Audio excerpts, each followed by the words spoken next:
arparadio.com की प्रस्तुति इतिहास का अभ्यास। वाचक स्वर पद्मा मणि। राजपूत साम्राज्य।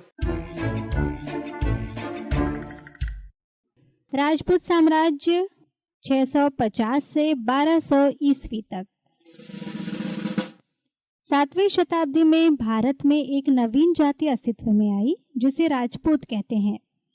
हर्ष की मृत्यु के साथ ही भारत की राजनैतिक एकता भी समाप्त हो गई। भारत कई छोटे छोटे राज्यों में बंट गया, जिसमें अनेक वीर और युद्धप्रिय लोगों ने अधिकार कर स्वतंत्र राज्य स्थापित कर लिए थे, जिन्हें राजपूत कहते हैं। इसलिए 650 ईस्वी से 1200 ईस्वी तक के इस लगभग 500 वर्ष के काल को भारत के इतिहास में राजपूत काल के नाम से जाना जाता है। और अब राजपूतों की उत्पत्ति के सिद्धांत के बारे में जानें। प्रश्न यह उठता है कि राजपूत कौन थे। इस विषय में इतिहासकारों के मध्य मतभेद हैं। विभिन्न इतिहासकारों ने इस विषय में भिन्न भिन्न विचार व्यक्त किए हैं। पहला, विदेशी उत्पत्ति का सिद्धांत। कर्नल टाड के विचार में राजपूत हूण, शक और कुषाण जैसी विदेशी आक्रमणकारियों की संतान थे। कर्नल टाड के इस सिद्धांत का समर्थन स्मिथ, क्रुक्स और भंडारकर आदि विद्वानों ने किया है। कर्नल टाड के अनुसार सबसे पहला कारण है राजपूतों का अग्नि पूजा करना, क्योंकि हूण और शक जातियां अग्नि पूजा करती थीं। दूसरा कारण है भारत के प्राचीन इतिहास में राजपूतों का नाम तक नहीं मिलता, परंतु इतिहासकारों ने कर्नल टाड के मत को स्वीकार नहीं किया। और अब दूसरा सिद्धांत, राजपूतों की उत्पत्ति अग्निकुंड से। चंद कृत पृथ्वीराज रासों में उल्लेख है कि जब परशुराम ने सब क्षत्रियों का नाश कर दिया, तब बहुत से ब्राह्मणों ने एकत्रित होकर आबू पर्वत पर यज्ञ किया और पवित्र अग्नि जलाकर ईश्वर से अपनी रक्षा के लिए शक्तिशाली जाति की उत्पत्ति की प्रार्थना की। परिणामतः अग्नि से 4 वीर पुरुष निकले, जिन्होंने 4 राजपूत वंशों परमार, परिहार, चौहान और चालुक्य वंश की नींव रखी। परंतु इतिहासकारों के अनुसार यह बात सत्य नहीं है। उनका मानना है कि यह सिद्धांत कपोलकल्पित है और केवल राजपूतों की कीर्ति के लिए बनाया गया है। तीसरा, भारतीय उत्पत्ति। विभिन्न विद्वानों जैसे सीवी वैद्य, गौरी शंकर ओझा, doctor Dasharath Sharma, KM. Munshi, VN. Puri एवं के.एस. आयंगर आदि के विचार में राजपूत वैदिक क्षत्रियों की संतान हैं।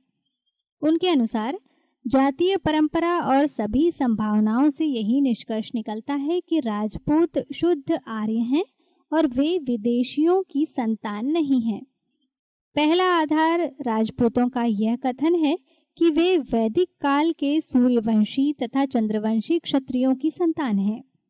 बीकानेर, मेवाड़ और जयपुर आदि शासक गर्व से स्वीकार करते हैं कि वे प्राचीन आर्यों की संतान हैं।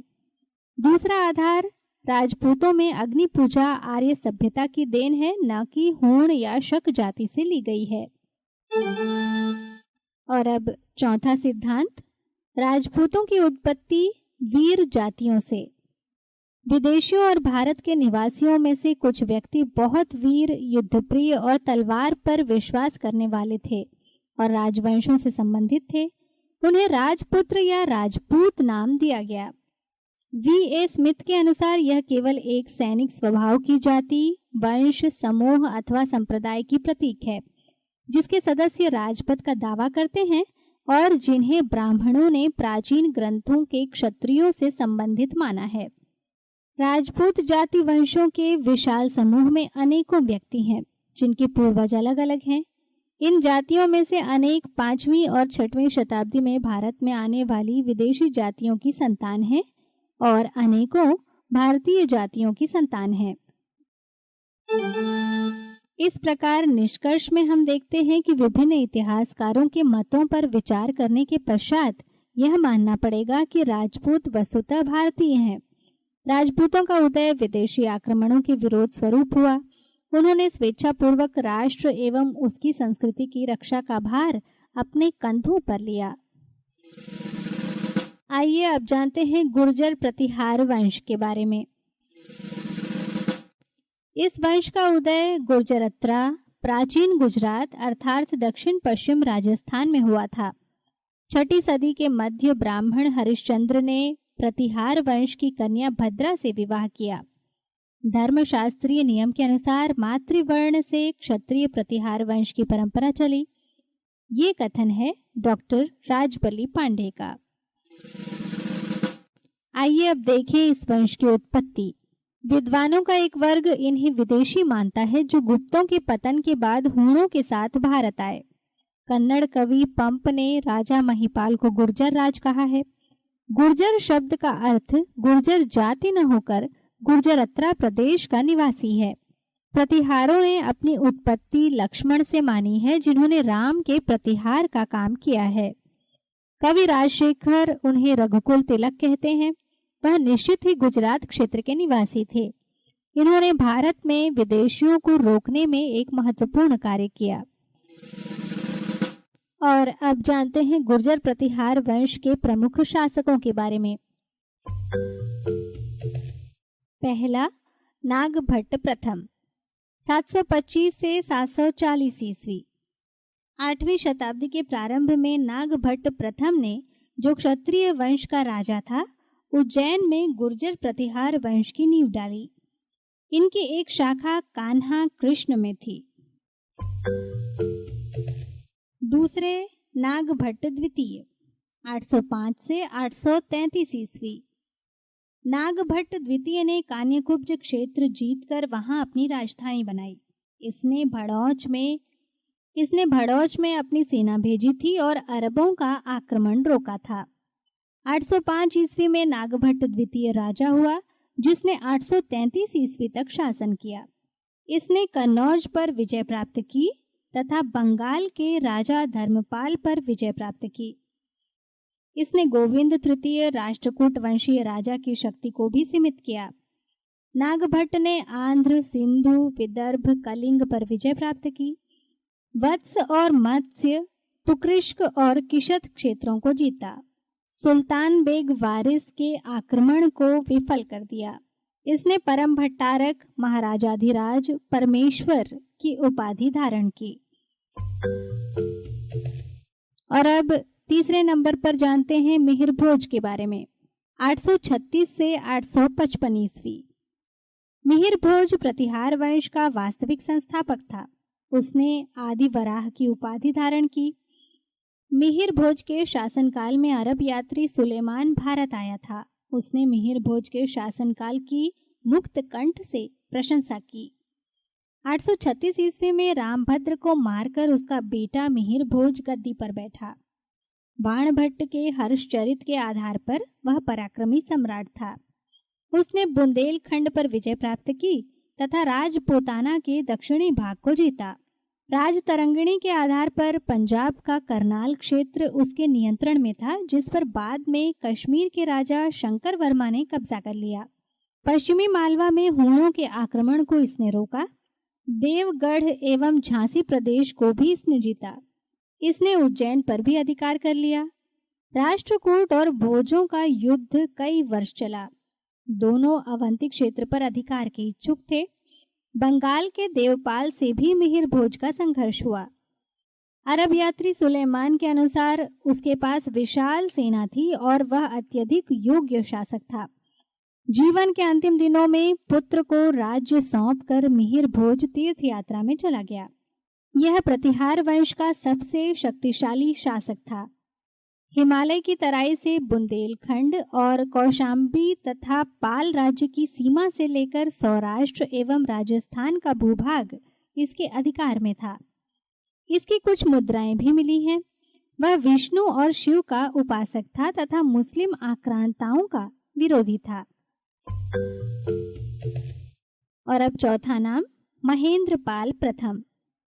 महेंद्रपाल प्रथम 885 ईस्वी में गद्दी पर बैठा। उसने अपने पिता के राज्य को सुदृढ़ बनाए रखा। प्रसिद्ध संस्कृतज्ञ राजशेखर ने कन्नौज की प्रतिष्ठा को अमर कर दिया।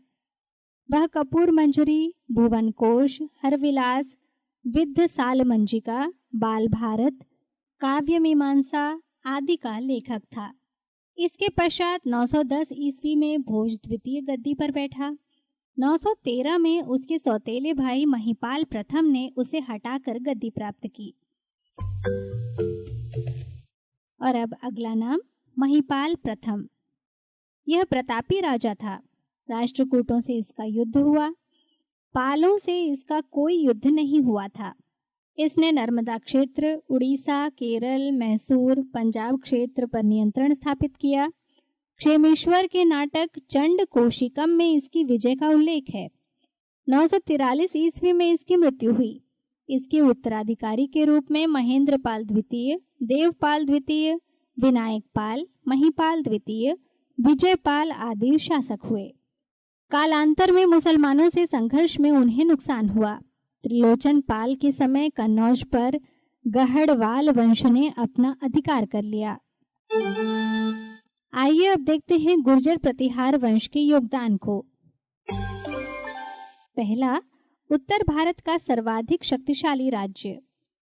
भारत में मुस्लिम आक्रमण के पूर्व उत्तर भारत में सबसे शक्तिशाली राजवंश गुर्जर प्रतिहार था। Doctor R.C. मजुमदार का विचार है कि प्रतिहारों का राज्य हर्षवर्धन के राज्य से बड़ा था और अधिक समय तक चलता रहा। दूसरा, इस्लामी आक्रमणों को रोकने में सफलता। भारतीय इतिहास में प्रतिहारों की महानता इस बात में है कि उन्होंने लगभग 3 शताब्दी तक पश्चिम दिशा से इस्लामी आक्रमण को रोके रखा। अरब आक्रमण मोहम्मद बिन कासिम ने 712 ईस्वी में किया था। ये लोग प्रतिहारों के विरोध के कारण आगे नहीं बढ़ पाए। मुस्लिम भारत में 11वीं शताब्दी में महमूद गजनवी के समय सफलतापूर्वक प्रविष्ट हुए, अन्यथा वे 3 शताब्दी पहले ही भारत में प्रविष्ट हो गए होते। यह प्रतिहारों की भारतीय इतिहास को महत्वपूर्ण देन है। तीसरा, कुशल शासन प्रबंध। प्रतिहार शासक बड़े सफल प्रबंधकर्ता भी थे। अरब यात्री सुलेमान ने उनके प्रशासन की मुक्त कंठ से प्रशंसा की है। भारत का कोई भी राज्य इतना सुरक्षित नहीं था जितना कि सम्राट मिहिर भोज के शासनकाल में प्रतिहार वंश का था। प्रतिहारों का शासन प्रबंध अत्यधिक कुशल था। प्रजा शांति और समृद्धि की ओर अग्रसर थी। चौथा, कला एवं विद्या के संरक्षक। प्रतिहार शासकों ने अनेक सुंदर मंदिरों एवं भव्य इमारतों का निर्माण किया। इनके शासनकाल में राजशेखर जैसे महान साहित्यकारों को संरक्षण प्राप्त हुआ। उन्होंने कर्पूर मंजरी, बाल रामायण और काव्य मीमांसा जैसे उत्कृष्ट ग्रंथों की रचना की। arparedio.com की प्रस्तुति इतिहास का अभ्यास।